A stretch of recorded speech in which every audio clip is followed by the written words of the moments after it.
प्रभात मनन के सभी सुनने वालों को आज प्रभु के दिन में आप सबों का स्वागत है और सबों को जय मसीह की।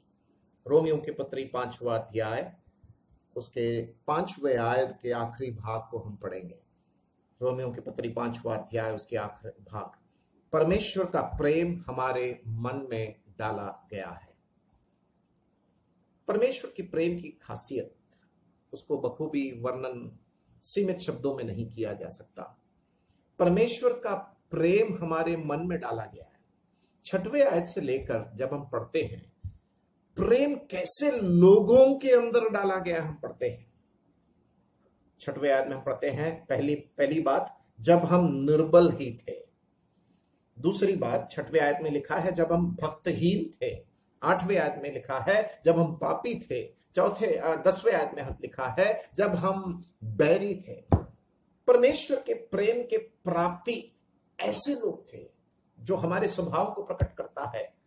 जब हम निर्बल थे, अपने आप से नाकाम थे, हमारे अंदर ऐसी कोई समर्थता नहीं थी कि हम अपने आप को बचा पाए। हम ऐसे भक्तहीन लोग थे जो भक्ति का भेष धरकर अपने आप को और दूसरों को और परमेश्वर को धोखा देने में लगे हुए थे। हम पापी थे और हमारा स्वभाव पाप का था। हम बैरी थे और बैरी होने की दशा में हम बलवा करने वाले लोग थे। ऐसे लोगों के ऊपर परमेश्वर का प्रेम प्रकट हुआ और पौलुस कहता है ऐसे लोगों के अंदर अर्थात हमारे अंदर परमेश्वर का प्रेम डाला गया। तो आज सुबह सबसे पहली बात मैं इस प्रेम के बारे में कहना चाहता हूं, परमेश्वर का प्रेम का केंद्रीकरण, the focus of God's love. परमेश्वर का प्रेम का केंद्रीकरण, हम जो निर्बल थे, हम जो भक्तहीन थे, हम जो पापी थे और हम जो बैरी थे, परमेश्वर ने इस प्रकार के लोगों को अर्थात हम लोगों को अपना प्रेम का पात्र बनाया जो ऐसे स्वभाव के थे, निर्बल, भक्तहीन, पापी और बैरी। सबसे पहले परमेश्वर ने उस प्रेम का केंद्रीकरण उन खोए हुए पापियों के प्रति उसने किया। दूसरी बात हम उसके 9वें आयत में पढ़ते हैं। ये प्रेम का कारण वहां पर हम पढ़ते हैं, प्रेम का कारण 9वें आयत में, सो जबकि हम उसके लहू के कारण धर्मी ठहरे तो उसके द्वारा क्रोध से क्यों ना बचेंगे। प्रभु यीशु मसीह का लहू का जब जिक्र होता है तो हम पुराने नियम की व्यवस्था को हम अच्छी तरह जानते हैं, बिना लहू बहाए पापों की छुटकारा नहीं। लहू बहाए जाने की जो यथार्थ वास्तविक सच्चाई जब नए नियम में हम जब पढ़ते हैं तो उसका मतलब है प्रभु यीशु मसीह का दर्दनाक, क्रूर, त्यागात्मक बलिदान, मृत्यु केवल लहू पर केंद्रीकरण नहीं है। उस लहू बहाए जाने की उस दर्दनाक मृत्यु का उल्लेख यहां पर है, अर्थात एक श्रापित, क्रूर, दंडित एक ऐसा मृत्यु जब प्रभु यीशु मसीह हमारे लिए सहा, अर्थात निर्बल, भक्तहीन, पापी और बैरी लोगों के लिए, ताकि हम उसके द्वारा, उस लहू के बहाए जाने के द्वारा क्रोध से हम बच जाएं। उस क्रूस पर पुत्र पर पिता का क्रोध लादा गया, पुत्र पिता का क्रोध भोगी बन गया, ताकि हम उस अनंत काल के मृत्यु, दंड, श्राप और क्रोध से हम बच जाए। पहली बात प्रेम का केंद्रीकरण, और दूसरी बात प्रेम का कारण, ताकि हम उसके क्रोध से बच जाए। तीसरी बात उसके 10वें आयत में लिखा है प्रेम का परिणाम, क्योंकि बैरी होने की दशा में तो हम उसके पुत्र की मृत्यु के द्वारा हमारा मेल परमेश्वर के साथ हुआ, फिर मेल हो जाने पर उसके जीवन के कारण हम उद्धार क्यों ना पाएंगे। 2 परिणाम यहां पर हम पढ़ते हैं। पहला परिणाम है इस लहू बहाए जाने के कारण, अर्थात परमेश्वर का प्रेम हमारे मन में डाले जाने के कारण हमारा पिता परमेश्वर के साथ मेल हुआ। मेल हुआ मतलब हमारा संबंध जो पाप के कारण टूट गया था वो पुनः स्थापित हो गया।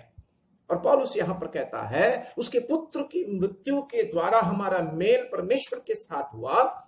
उसके बाद वो लिखा है फिर मेल हो जाने पर उसके जीवन के कारण हम उद्धार क्यों ना पाएंगे। प्रभु यीशु मसीह का निष्पाप जीवन प्रभु यीशु मसीह का बलिदानात्मक प्रक्रिया कलवरी के क्रूस पर जो हुआ, जिसके कारण हमारा मेल उसने पिता परमेश्वर के साथ किया। पौलुस यहां पर एक जवाब पूछता है, उसके जीवन के कारण हम उद्धार क्यों ना पाएंगे? ये उसके प्रेम का परिणाम है, अर्थात मेल मिलाप और हमारा पापों से उद्धार। और अंतिम बात यहां पर हम उसमें 11वें आयत में देखते हैं परमेश्वर के प्रेम का सामर्थ्य। 11वें आयत में, और केवल यही नहीं परंतु हम अपने प्रभु यीशु मसीह के द्वारा, जिसके द्वारा हमारा मेल हुआ है, परमेश्वर के विषय में घमंड भी करते हैं। यहां पर घमंड जो शब्द है, जब हम अंग्रेजी में पढ़ते हैं तो वहां पर रिजॉयस शब्द का इस्तेमाल किया है, आनंदित रहना। तो इसका मतलब मेल मिलाप के कारण, उद्धार होने जाने के कारण हमारा जीवन आनंदित हो गया है। और यही हमारा आराधना का विषय है कि हम परमेश्वर पर घमंड करते हैं, परमेश्वर में आनंदित होते हैं। इसलिए पौलुस कहता है प्रभु यीशु मसीह के द्वारा, जिसके द्वारा हमारा मेल हुआ है, परमेश्वर के विषय में हम घमंड भी करते हैं, अर्थात आनंदित होते हैं। इस जीवन के डगर में, इस मेल मिलाप और उद्धार के कारण हम घमंड अर्थात हर पल हर क्षण में हम आनंदित रहते हैं। वो आनंद परिस्थिति आधारित नहीं, वो आनंद उस व्यक्ति परमेश्वर प्रभु यीशु मसीह के कारण, जो संपूर्ण मनुष्य, संपूर्ण परमेश्वर, उसने कलवरी के क्रूस पर हमारे लिए पाप के कारण श्रापित, क्रूर, दंडित मृत्यु सहकर तीसरे दिन जी उठा, पिता के दाहिने ओर महामहिमन में विराजमान उपस्थित वो महान प्रभु यीशु मसीह के कारण आज इस बात पर हम आनंदित होकर उसकी आराधना कर सकते हैं। आइए हम सब मिलकर परमेश्वर की आराधना करें। और आराधना यही है कि हम परमेश्वर कौन है, उसके स्वभाव को स्मरण कर कर उसको स्तुति रूपी बलिदान चढ़ाएं। और दूसरी बात, परमेश्वर ने हमारे लिए क्या किया उसको स्मरण कर कर उसको हम धन्यवाद दें, आराधना करें, स्तुति करें। इसलिए भजनकार 103 उसके 1 और 2 में भजनकार कहता है, हे मेरे मन यहोवा को धन्य कहा और उसके बड़े नाम को धन्य कहा। हे मेरे मन यहोवा को धन्य कहा और उसके किसी उपकार को ना भूलना। सबों को जय मसीह की।